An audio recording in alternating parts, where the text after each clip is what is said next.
इंद्रदेवाचं वज्रास्त्र गिळून माता पार्वती महाराष्ट्रातील कोणत्या मंदिरामध्ये स्थायी झाली होती तुम्हाला माहिती आहे का? नमस्कार मित्रांनो, मी अभि आणि आज मी आलो आहे भिवंडी तालुक्यातील वज्रेश्वरी देवीच्या मंदिरामध्ये. पौराणिक कथेनुसार ऋषी वैशिष्ट्यने केलेल्या यज्ञाला क्रोधित होऊन इंद्राने वज्रास्त्राचा प्रयोग केला.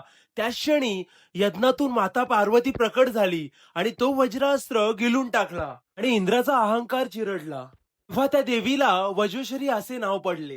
1600 शतकामध्ये गुंजमध्ये असणारे हे वज्रेश्वरी देवीचे मंदिर पोर्तुगीजने मोडून काढले. 1739 मध्ये जेव्हा मराठा सरदार चिमाजी अप्पा पोर्तुगीज सोबत लढाईला वसईला चालले होते, तेव्हा गुंजच्याच या मंदिरामध्ये त्यांनी प्रण मागितला देवी समोर का जर मी ही लढाई जिंकलो तर तुझा भला मोठा मंदिर बांधेन. आणि ते लढाई जिंकले आणि त्यांनी आताच्या वज्रेश्वरी म्हणजे पूर्वीच्या वडोलीमध्ये वज्रेश्वरी देवीचे हे भले मोठे मंदिर बांधले. हे असणारी वज्रेश्वरी देवीची मूर्ती लाखो लोकांसाठी श्रद्धेचे स्थान बनलेले आहे.